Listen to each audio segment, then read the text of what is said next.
Rosy's childhood and upbringing have shaped her passionate approach to life and business. Her family escaped war in Lebanon and ended up in Canada as war refugees. Her mom won the green card lottery, and that's how they ended up in the United States. So Rosy has been featured in Forbes, the New York Times, and named top 30 under 30 by Washington Business Journal. Let me hand over to Rosy Khalife. Thank you. Give her a round of applause. Hi, everyone. I think we need to give you a round of applause for that awesome introduction and welcome, the welcome that you gave us, such a warm welcome. So why don't we take a second and give you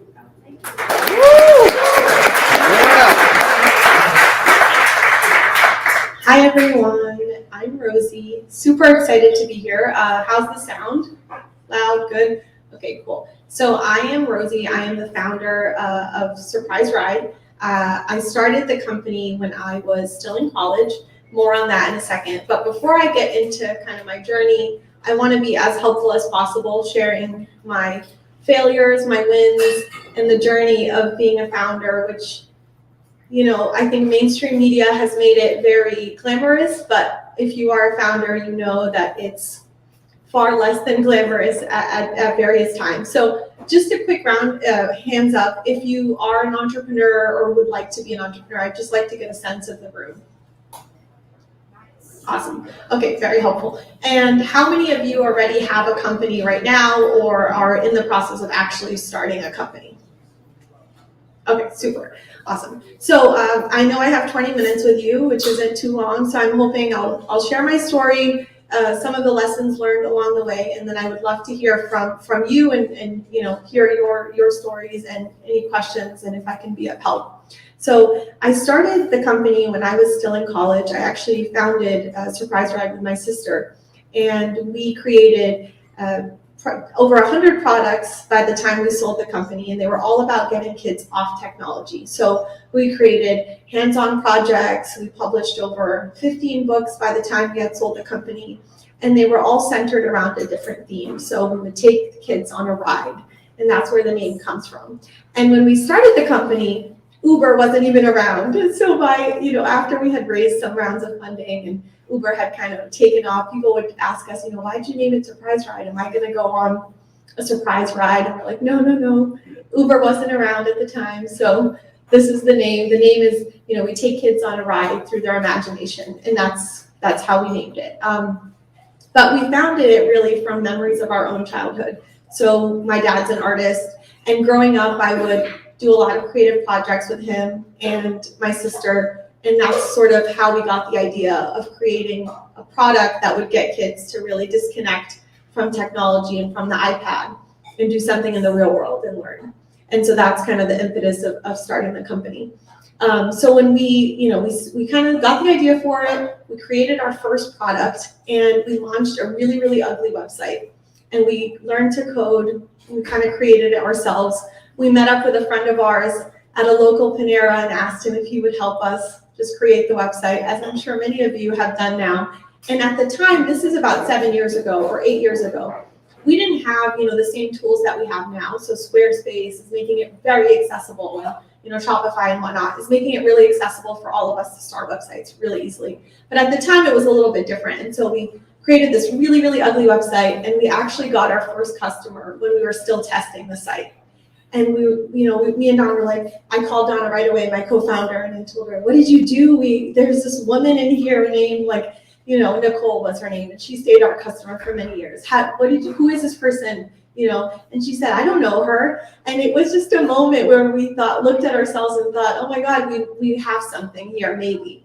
And so we created our first product, and then we ended up getting accepted into an accelerator program. So just a quick, pitch for accelerators. They're awesome. If you find the right one for your company, they can really accelerate your growth, hence the name. But it just made us do so much in such a short amount of time. So it was a 3-month period. We were up in the Boston area, and we did so much. We met people, we did focus groups, we perfected our product, we did R&D, we fixed our website, legal, accounting, all that. And so just a lesson, for us is that if you do have the ability to join some kind of program that will make you kind of do more, it really does help. And so we did that, and we ended up getting the producer's email of one of the Shark Tank producers, which was so cool. So we're in our office. It's this tiny, tiny office in this accelerator, and we get forwarded an email chain, and it was saying, Shark Tank is looking for more, tech type of companies, not just the mom and pop, not the grocery store or the CPG type brands. And so at the very end of the chain was Max's email, and Max is one of the producers of Shark Tank. So Donna and I took that email and we emailed him right away, and we told him, here's our story. We are immigrants from Lebanon. We came here on a boat. We landed in Canada, and we are war refugees. And we were in Canada, and then my mom literally won the green card lottery. And that's how we ended up in the US. We're a family of 4. I'm actually the youngest one. And so this is our story. This is the company we started. We love Shark Tank because of the stories. And then he wrote us back within a few minutes, and he said, can you call me? So we're freaking out because here we are. We spent 3 hours writing this email to him. We certainly didn't prep for an actual phone call. So we call him, and long story short, months and months go by, and we finally get all the way to Hollywood. So we get to Hollywood. Our company is still a baby. We had $18K in sales, maybe 150 customers at that, just very tiny. And then we pitch on Shark Tank, and we leave the tank without a deal. So we get an offer from Robert, we don't take it, and we leave without making any offers. We don't get any capital. So we were freaking out at the time, because we knew that if you didn't get a deal, you were less likely to actually air on TV. So we were kind of sad, but we just kept going. So we kept growing. Our offices were in DC, and then Shark Tank calls us back a year later and says, we want to come back and film you. So, okay, sure. So they come and film us, and we literally get a phone call, and you can watch this. We get a phone call from Kevin O'Leary, and it was a surprise phone call. He actually calls us. We're filming, and so we turn to the producer, and we say, oh, someone's calling. We shouldn't answer, right? And he said, no, you can answer. We're like, okay, we'll answer. So then Donna answers, and it's all real. We were not acting. Everyone always says to us, everyone always says, you guys are such good actors. We really weren't acting. And then Kevin says, hi, it's Kevin O'Leary. I'm in the neighborhood. I'd like to stop by. So he comes and he makes us a deal.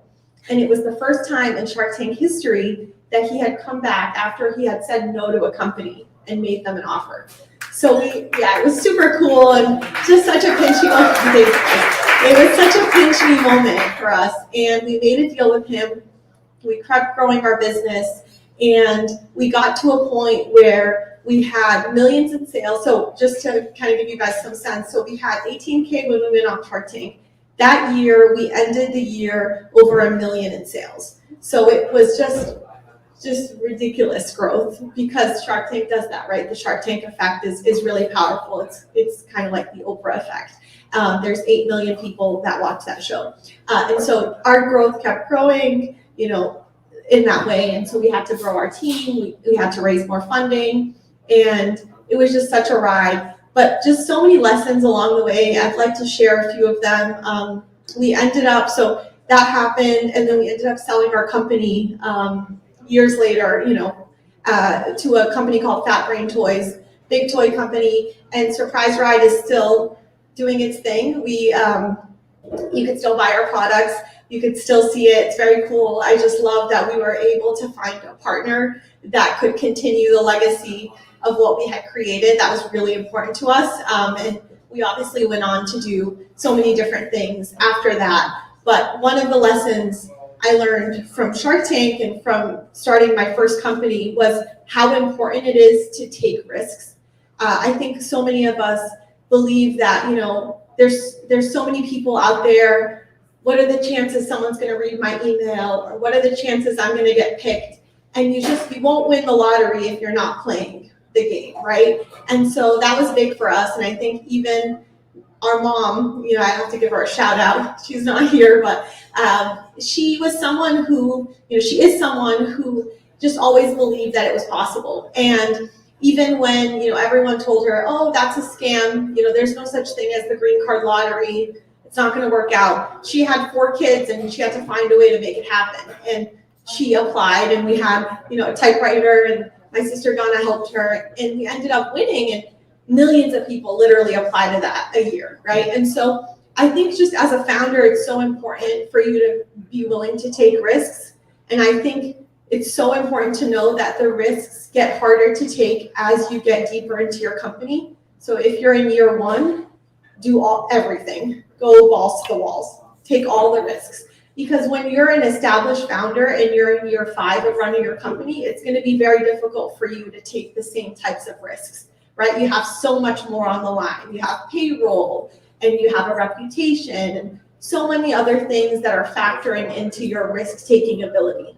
And so when you're starting out, I would just suggest as much as possible, and I wish I did this even more, go for it. Try to meet with all the people that you think will be helpful and ping them. Get really good at writing that email. Get really good at writing that email that makes someone want to actually reply to you. Be compelling. Don't just say, I want to pick your brain. What are you, so many of us are, young folk and want to, or maybe first-time founders, and we kind of think, oh, but this person's founded, 6, 7 companies. What do I have to add to what they're already doing? I don't believe that. I don't think that's true. I think we all have something to add. And so it's really important in that first email to be specific and say, here are the ways that these are the things I've learned. I'd love to share them with you. Here's what I'm seeing. Here are the trends I'm seeing that I think you would find interesting. I think that's so much more powerful than just saying to someone, I'd love to pick your brain, or I'd like to invite you for coffee. And so I got really good at writing that intro kind of email, and I really attribute that to so much of the successful things that have happened along the way. Even selling our company, that was an email, right? That was an email that I sent to someone named John. And I was like, hi, John, you don't know me, but so-and-so told me to talk to you, and I know you do this thing, and I'm a founder of this company, and would you be willing to have 10 minutes, a quick phone call with me? I'd like to tell you X, Y, and Z. And then John took the call, and then then he introduced me to the founders of Fat Brain Toys, and then that was another email, right? And so, and then it was a phone call. And so I'm just saying, try to tap into your superpower as a founder, because I think we all have a superpower, and all of us, it's different, right? I think for me, my superpower that has taken me years to sort of figure out is being able to zoom out of situations and really try to figure out, what does this other person need from me? How can I be of service? How can I help them with their goals? And my sister Donna, her superpower is completely different than mine, and we complement each other. And so don't be afraid to know what it is that you're so good at. So my journey of entrepreneurship has really taken me all sorts of different places. Once we partnered with Kevin, we ended up going on The View, which was super cool. I got to meet Whoopi. That was a very emotional, kind of exciting moment for me as just a young immigrant. I used to watch her movies and watch her on TV, and then getting to actually meet her and be on this, share a stage with her, felt like one of those moments that really, like, wow, I made it in some kind of twisted way. And so just so many things have happened, but I realized as a founder, it's a roller coaster. And I was just talking about this.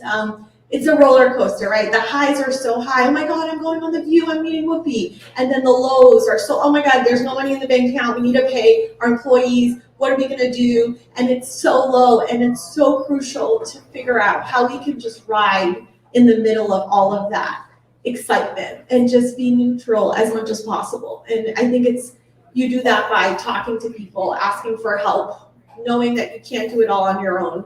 And I think that took me years of figuring out, of just asking and saying, hey, I need some help right now. I need to take a day off. Oh my God, take a day off. It's okay. Nothing is gonna blow up in those moments where you're feeling like, I'm trying my best, nothing's working, walk away. And so just so many different lessons. And now I love working with entrepreneurs. I love advising companies and coaching them. And it's something that brings a lot of joy along my journey now. But I wanted to sort of just share some of those things with you. I'm happy to chat more after the event, but I thought I would maybe give it to you now to share if you have any questions or anything I didn't touch on, and maybe we can open it up to the floor. Yeah? Okay, cool.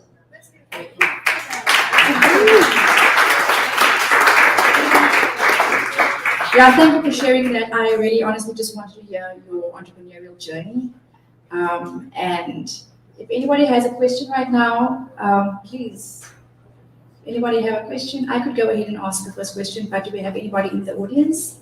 Here we go. What was the biggest hurdle for you? Like, what is it that you remember? Yeah, such a good question. Definitely, obviously, a lot of hurdles. I think growth is always one of those things where figuring out how do we scale in a way that is sustainable. And there was a lot of companies, a lot of our friends and colleagues that started other companies that were just spending so much money to grow, and they were paying hundreds and hundreds of dollars to acquire a customer, and we just knew that that wasn't sustainable for us. So that was definitely a big hurdle for us to get over, and figuring out who are the right people to hire so that we are growing in a scalable way, and just not falling prey to the hype that everyone is sort of sharing of spend a lot in the beginning and it's okay. We never wanted to spend millions and spend other people's money. So we were very intentional about building a business that was profitable from day one. And I know you are too, so I really respect that. Yeah, so that question was, what was the biggest hurdle that they've had? Are there any other questions? You want to come? Yeah. If you were to go back and do it again, what would you do differently this time? So if she had to go back and do it again, what would she do differently this time? Such a good question also. I think when you're a first-time founder, you're very worried about failing. Failing, it's a word. It's come up, parents are worried you're going to fail, your aunts and whoever, everyone in your ecosystem. And I think if I went back now, I would try to do the things that I was most scared of and be okay with whatever the outcome was. Because what does failing really mean, right? What does it mean? As long as you're in your health, you're good, it's okay, you can do other things. And so taking more risks is really what I would wish I could go back and just take so many more risks and create more products that I wanted to, that were kind of maybe more out there, meet people that I thought were, kind of different, and just do things for my business that didn't fit the mold of what a perfect looking business looks like. Hi, thank you so much. That was awesome. As someone who is stepping into this world of entrepreneurship and, mustering all the courage that it takes, were you at any point before starting this company, did you have so many ideas that you didn't know which one to pick, or was this very clear for you? And how do you choose from all these different opportunities that are coming up? Yeah, of course. So the question is, did we just know what we wanted to do, or was there a whole laundry list of ideas? And if so, how did we narrow it down to this one? So we actually had a Google Doc. And at the time I was in London, Donna was in Hollywood, and so we were on different time zones. And so we had this Google Doc where we were searching all of our different ideas. We had a number of them, including hummusclub.com, because we're Lebanese. And at the time it wasn't very popular. So we were, there were so many different ideas. And what we noticed, and I'm sure you will notice this as well when you start doing that, we would every day update it with different news articles, research, kind of going down the rabbit hole. And there was just this one idea that kept taking up so many pages, more than any of the other ones. And it just had legs. Something about it was infectious. We would every day want to research this, thinking about what cool activities we could give kids and how we could foster their creativity and how we could ignite them to be better individuals. And we always would say that if one day, years from now, I meet someone and they tell me, hey, I used to get this box and it's teal and orange and it made me want to be, an engineer, or made me want to be a scientist or whatever, an artist, that was enough for us. And so that idea just kept growing. And so we knew this is it. So I think if the idea that you have isn't exciting you enough, it's not going to excite you in those times when it's on a low. Yeah, of course. Maybe I have time for one more question. Yeah. What books, the 3 books, can you recommend that have a major impact on you in the past as well as the present? Yeah, so I found that there are so many books along the way that I sort of read, and being an entrepreneur, I just never have so much time to read one book always cover to cover. And so what I would do is I usually have by my nightstand several books. So your question of what are the 3 books, there's, I have like 7 books. There's so many, and every day I kind of pick one that I wanted to read. But the books, I can share some specific titles, but the categories I found that are most important in terms of books for me were, I had the business category type of books. So the Ben Horowitz, that's one of my favorite books that he's written that has really helped me. So business category, and then the mindset category is so crucial. So books like The Power of Now, super important. Just books that will keep us rooted in the whole point of why we're all here as founders, why we're here to create things, right? We want to make the world a better place. So that was kind of another category for me. And then I also found it was really important to have the third category, which are books that are just frivolous, like just ridiculous. Who cares? Books that don't matter. Books about being on the beach in Italy. Those kinds of books. Yeah, it matters. It does. You're right. Yeah, books that were just kind of, let you escape to another place. And so I would say those are probably the 3 categories. And I love reading. I also noticed that audiobooks were great in times when I couldn't read, and they were helpful, as I was commuting to work. So kind of covers those 3, and would love to share, happy to share some specific titles with you after. But it's a great question. Thank you so much for that. Wow, I absolutely love the story. And that's the thing, and that's what Founders Live is a platform for. It's a platform for entrepreneurs, for early entrepreneurs to share their story. And we're going to find out from 5 presenters right now their story. So let me, we're going to go on to this. Yeah. Thank you. I'm speechless. Again, just really thank you for sharing that. I think it's, we need to focus on the mindset, especially in the world we're living in today. I think that is important. There was actually one question I wanted to ask, being in business with your sister, with family, there's that saying, right? You never go into business with family. But how did the 2 of you actually, just in a few words, just going into business with your sister, how was that? So I am one of 4, and I'm the youngest. And so Donna and I have such a great relationship, and I think it's really important with any founders, we have no BS. So if we are, and that's what I think granted us that, the fact that we are siblings. And so if she said something that I thought was ridiculous, I didn't have to tiptoe around her and say, I think that's a valid thought. I could just say, Donna, this doesn't make any sense. I don't like the idea, or whatever. She did the same to me. And so we really kept ourselves in check. And I think it taught me the value of having that in a founder. And so every time I work with entrepreneurs, they tell me, their founder stories, and I tell them, you need to find a founder that you can be very honest with, brutally honest with. And that's what we were able to do. And another thing is when the day ends, you let the day go. You have a drink together, you have dinner together, you're not obsessing over every single detail. And I think that's another thing that we were able to do well. And I hope all of you who have founders can do that with them, can just have fun and let go when you're not at the office and you're not working. So please, we will be having some networking at the end of the pitching competition. Please, if you have more questions for Rosy, you may do so. And I wish you the best of luck in what you're currently doing and any new endeavors regarding entrepreneurship. Yes. Thank you all for being here. Thank you for listening to my story. I'm happy to connect with any of you offline or online. You can find me on LinkedIn or on Instagram. It's just my first and last name. And if I can be of any help, I really mean it. I wouldn't be anywhere without people helping me and giving me a hand. So I really believe in that and passing it forward. Thank you again.